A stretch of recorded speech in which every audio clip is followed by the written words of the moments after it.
Hello, this is the Progressive Cynic, and in this video I will be talking about how two Ayn Rand quotes can be used by progressives to deal with Republicans today. Now, I dislike Ayn Rand intensely.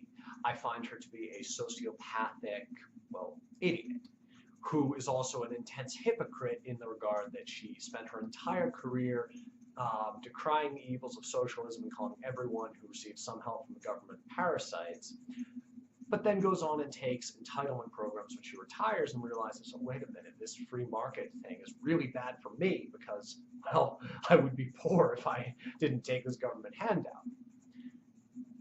Frankly, I find her writing also to be extremely, it's impossible to read. It's just terribly written. But beyond that, there are two quotes which are remarkably good that Ayn Rand has been attributed to, that have been attributed to Ayn Rand. The first is, if men reject logic, then the tie between their mental processes and reality is severed. All cognitive standards are repudiated and anything goes.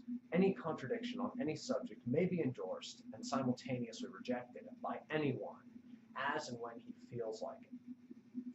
What Ayn Rand is getting to here is the fact that some people are simply, they become ideologues, and they are unable to see any contradictions in their argument. Probably the best modern example of this phenomenon in the right wing is tax cuts. Republicans believe that tax cuts create jobs and help the economy, but they also believe that they lower the debt by increasing the tax revenue. Why do they believe these things? Because they believe them. There's no evidence supporting them, and in order to justify their beliefs, the right wing will cherry pick different data points which are actually completely debunked. There's no amount of reason which can be used to convince these people that they are wrong, because their beliefs have been detached from reality. They're not going off of the facts, they're going off of their ideology, and then they're looking at the facts only in regard to confirming their ideology. Call this a confirmation bias, where people are only able to see evidence of things which they previously support. Like way back in the Dark Ages, we're standing on a flat surface, therefore the world is flat, and there's no possible way that oh, look at the horizon effect. It's just a trick. It doesn't actually exist. And so they can reject the idea that we actually have a round Earth. Now, while we understand that these right-wingers cannot be swayed by facts, we still are left with what to do with them. This leads us to the second Ayn Rand quote. Reason is not automatic. Those who deny it cannot be conquered by it. Do not count on them. Leave them alone. Yeah, that's what progressives need to do against these crazy right-wingers. Ironically, Ayn Rand would be one of these crazy right-wingers today, but that's beside the point. Quote still stands. Progressives cannot negotiate halfway with these people, because if we negotiate halfway between our positions and their crazy positions, we're going to end up with policies which are at best center-right. Best example of this is Obamacare. Progressives wanted a single-payer program, while conservatives wanted a program of screw the poor, let them die. And we compromised halfway between, and we got the center-right, Bob Dole and Nixon Obamacare plan.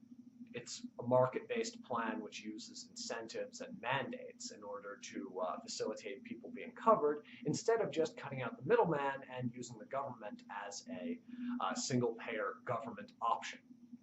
Now, look, we can't just ignore large portions of the population, but we can certainly marginalize them in the levers of power.